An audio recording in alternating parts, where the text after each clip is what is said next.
Innards, we are going to do a review and breakdown of Your Friendly Neighborhood Spider-Man, episodes 6, 7, and 8, starting now. Welcome back to the Nerd Social. I am Colin. So Marvel just dropped its 3 episodes today, episodes 6, 7, and 8. The title of episode 6 is Duel with the Devil. It is written by Charlie Neuner and directed by Liza Singer. Episode 7 is titled Scorpion Rising. It is written by Kone and directed by Stu Livingston. And episode 8 is titled Tangled Web, which is written by Charlie Neuner and directed by Liza Singer. So my spoiler-free thoughts about these 3 episodes is that the side characters can be just as compelling as Peter Parker in this whole series. For example, Lonnie is the one that I'm referring to, and he gets to have a very big role in these 3 episodes. And the storyline is definitely something that's worth watching throughout these 3 episodes and a continuation of the previous 3 as well. The action scenes are very well done. I think that I've been pleasantly surprised overall about the quality of the action that has been in each of the episodes. We have seen even small-time criminals get their limelight in front of Spider-Man. So definitely this takes it up a notch, and there's definitely some shock value to this. In episode 7, it really turns very dark near the end of episode 7. It brings out a different take, because you would think that the tone of it is much more kid-friendly, but certainly there's a lot of a adult tone that was rather surprising. And the action scenes, again, as I said, was very well done, and there's some really great cameos that are there in the action scenes that we will get to as well. And finally, Peter really finds his own way after a lot of self-doubt, and in the previous 3 episodes, he had a lot of misfires with some of the costumes that Norman Osborn had put out there. So he finally is able to be with himself and think about what he can do to really own up to the character and be the hero that everyone needs him to be. In terms of rating, I would give episode 6 a 9 out of 10, which is a movie marathon. I think there's a nice cameo and action scene that reviews the mysterious dealings of Norman Osborn. Episode 7, I would give a 10 out of 10, which is a theater rental. I think the ending fight scene was intense. I did not expect that to be the case when I saw it, but it definitely is very memorable even after watching it a few weeks ago. As for episode 8, I gave it a 9 out of 10, which is a movie marathon. Peter's breakout at the end was really cool, and also there's a continuation of compelling story arcs that's been happening all throughout these 8 episodes. If you like what I have to say about Your Friendly Neighborhood Spider-Man and other content we put out there, please like, share, and subscribe for more. We really appreciate your support, and we really thank our followers on all our social media platforms.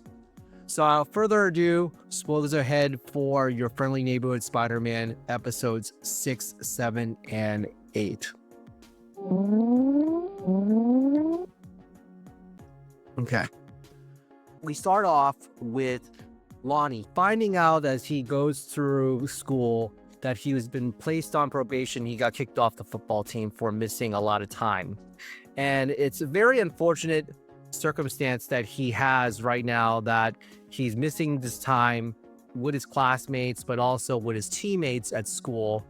It's definitely something that is very conflicted with him, because he just got named to be Tombstone, and it's a very trying time for him to lead this double life that he actually didn't want, but slowly but surely is becoming more and more of a thing for him to be a part of.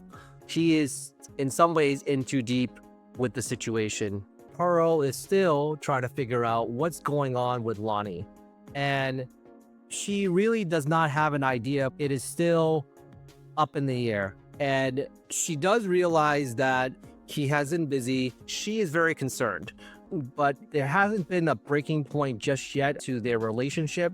We find out that Gene is one of the mysterious interns that shows up and leaves the top floor of the Oscorp building. We know in the comics that Gene is actually finesse, and there's definitely some finesse things that she is doing right now. We in the audience know who she is, but the people that are in the show don't really know who she is as of right now. There's still some mystery that surrounds what is going on. The mystery will be revealed later on as to what's going on and what's happening, but definitely something to look at as we move forward in the episodes. We can see here that Peter, Nico, and Harry are watching VHS movies at Peter's house and trying to figure out how to be nostalgic and retro. And they ended up picking Predator, which is an interesting movie for them to pick. And it's definitely something they had some trouble trying to work the VHS player.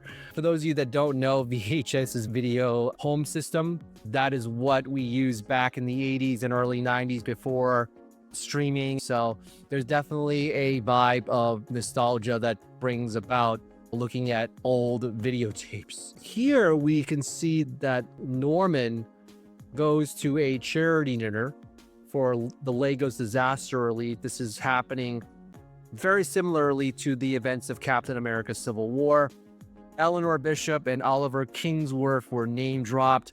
Secretary Thaddeus Ross also makes an appearance at this disaster relief dinner.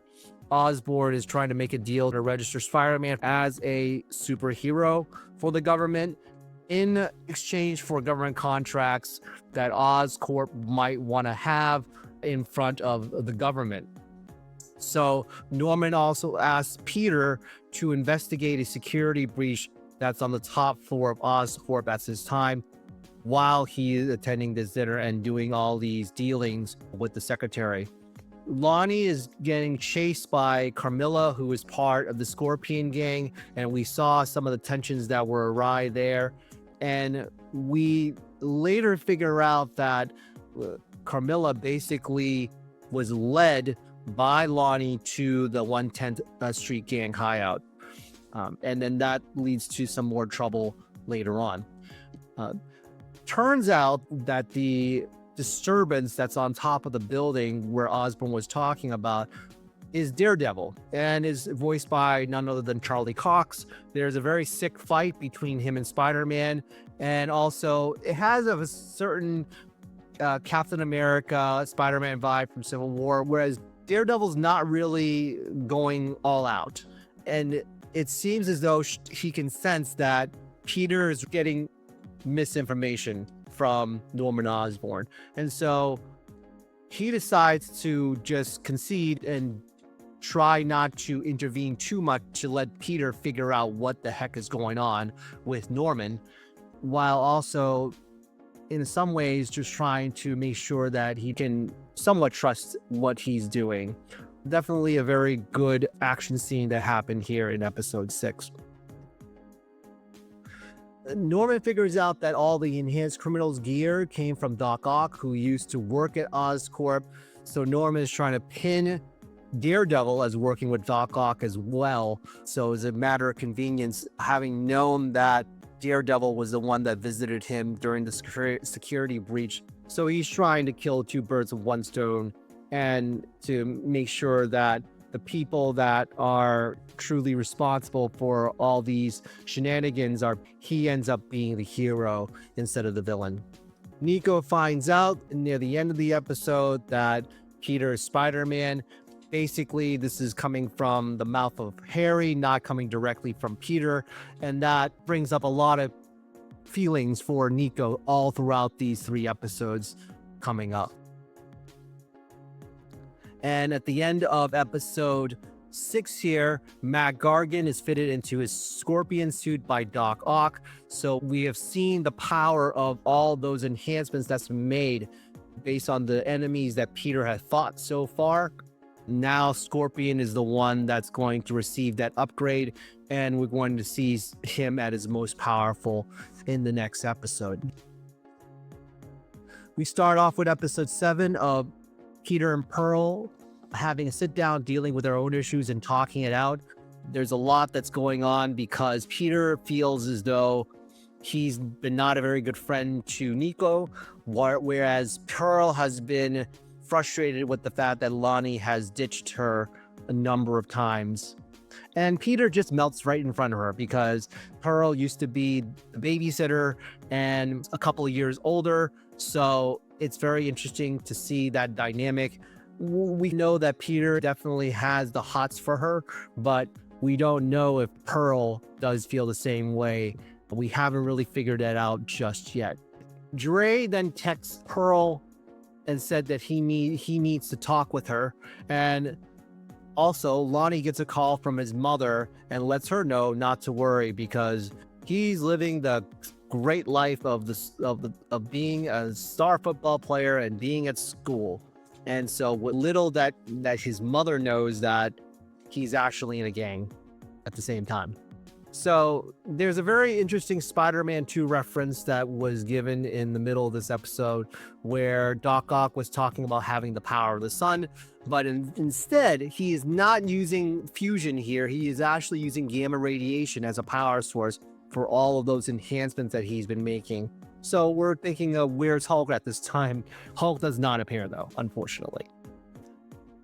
So Harry, before this scene, Harry is trying to meet up with Nico. She is afraid that Peter is leaving her behind, so she expressed those concerns. And also Norman set up spectrometers, which is this reference to the Avengers movie, In Search of Gamma Radiation. And while the Nico and Harry conversation are going on, it seems as though they're getting better at being together. Now, I'm not sure if it's going to lead to some love tension. There's some hints about that, but it's not really definitive. And we shall see in the last 2 episodes whether or not it does become definitive. But at the same time, it hasn't really blossomed yet. But I don't know if there's sparks that's happening. This scene is actually from Shang-Chi, the movie. Cleve is actually in this. He's making a cameo. Cleve is the young man right there with the camera, and he makes an appearance in this universe in New York City, whereas the Cleve that's in the Shang-Chi movie, he was in San Francisco.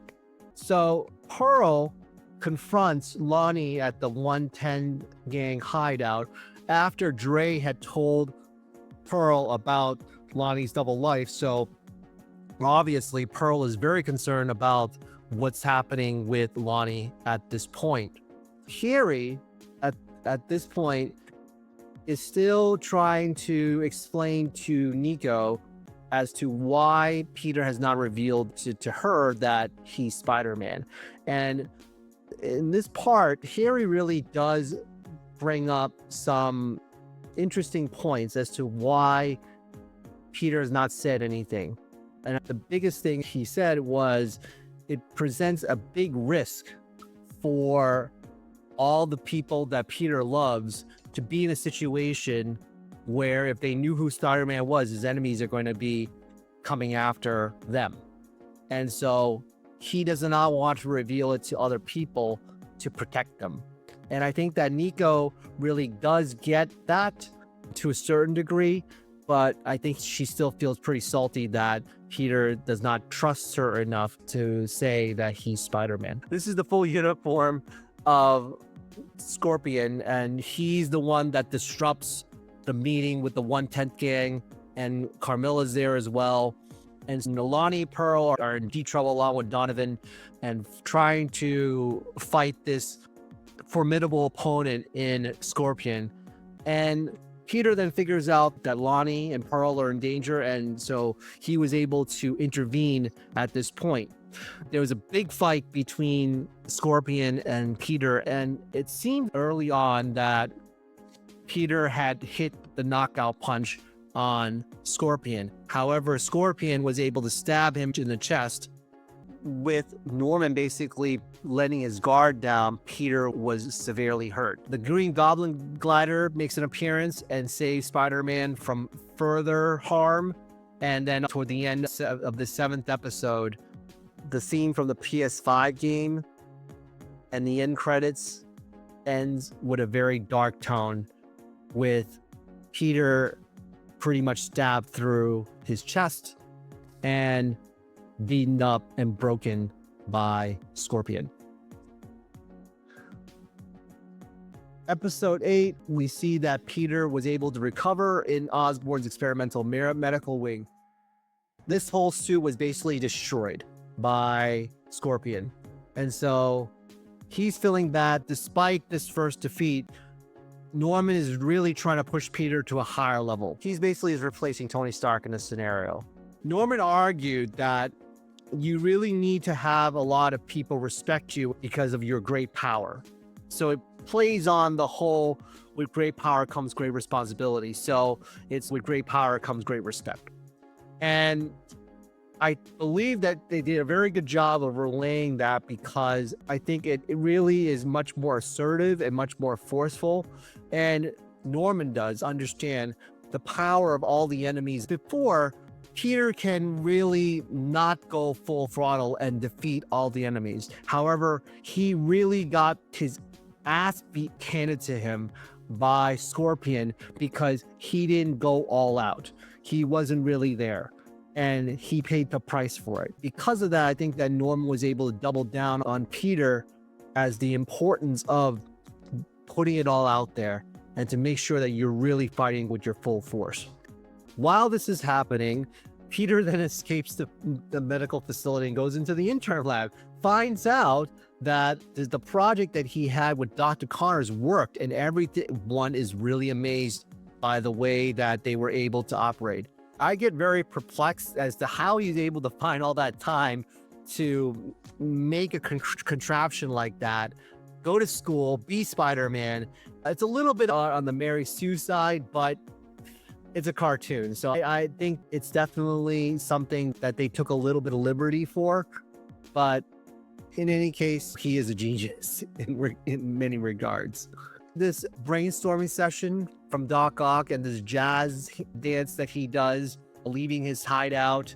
And it was probably one of my favorite scenes so far in all of the episodes, because it really relays a lot of his confidence, but also his smugness about how he's able to escape all of the authorities. But at the end, he was the one that got laughed at as Iron Man then shows up with Thaddeus Ross, which is really a cool thing when Iron Man shows up. There is a nightmare sequence because of the awful defeat that Peter had. He had a nightmare sequence with Scorpion, and the sequence really reminded me of this, which was from Far From Home nightmare sequence, where Tony Stark is coming back from the dead as a zombie. So it's very similar in that tone. Lonnie breaks up with Pearl, and Peter begs him to stay out of the gang. Lonnie refuses, of course, and unfortunately, we get to see the end of their relationship because of what has happened with Lonnie. We'll see if they get back together or not, but it seemed as though it was going to be very permanent. Toward the end of the episode, the Russians come back into play. Remember that some of these Russians were in jail. The one that's in the middle here on the left was the Unicorn. The one that's on the far right here was the one that Peter saved. He basically said that we're even. And so one of these Russians spoke to the 110 gang to find out Doc Ock's hideout of enhancements so that the 110 gang can get much more of an equal playing field against the Scorpions. And then toward the end of episode 8, we find out that Harry encourages Peter to find his own path as Spider-Man and gives him the classic suit from the comics. And then he lets out the line, "Go get him, Tiger." So pretty cool stuff at the end where, as I said, he's trying to come into his own as Spider-Man without Norman Osborn being a meddling individual, without his expertise about costumes. It's all on him now. And so hopefully for the final 2 episodes, he really gets to become Spider-Man in its full glory. So that's all I have on episodes 6, 7, and 8 of Your Friendly Neighborhood Spider-Man. Tell us what you have to say about these 3 episodes by commenting down below. Like, share, and subscribe for more content like this. And we will see you in the next video. All right. Take care, everybody.